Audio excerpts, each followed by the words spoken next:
एक जमाने की बात है। एक दूर दराज सल्तनत थी जो चांदी के पहाड़ों और शफाफ दरियाओं से घिरी हुई थी। वहाँ एक नेक दिल और तजस्सुस भरी शहजादी रहती थी, शहजादी आर्या।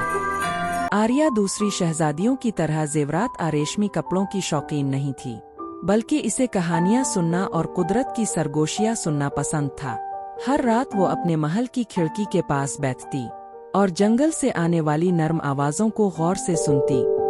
इसकी दाया अक्सर कहती, बेटी आर्या, इस जंगल में राज छुपे हैं। जो वहां गया वो कभी वापस नहीं आया।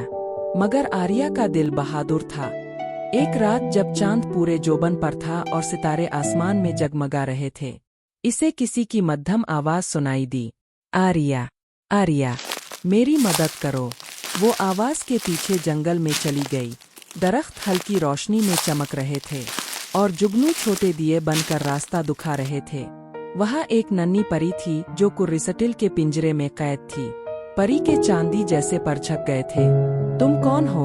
आर्या ने धीरे से पूछा। मैं लीरा हूँ, ख्वाबों की मुहाफिज, परी ने आह भरी। एक बदकार जादूगर ने मेरी छड़ी चुरा ली है। अगर वो वापस ना मिली तो तुम्हारी सल्तनत के सब ख्वाब मिट जाएंगे। शहजादी आर्या ने बगैर सोचे वादा किया, मैं तुम्हारी छड़ी वापस लाऊंगी।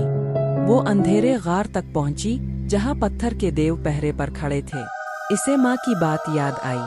सच्ची बहादुरी नरमी से जन्म लेती है। आर्या ने अपनी मीठी आवाज में गाना शुरू किया। इसकी आवाज इतनी पाक थी कि पत्थर के देव खाक में बदल गए। अंदर जादूगर बैठा हंसा। तो शहजादी सोचती है कि वो मेरा जादू तोड़ सकती है।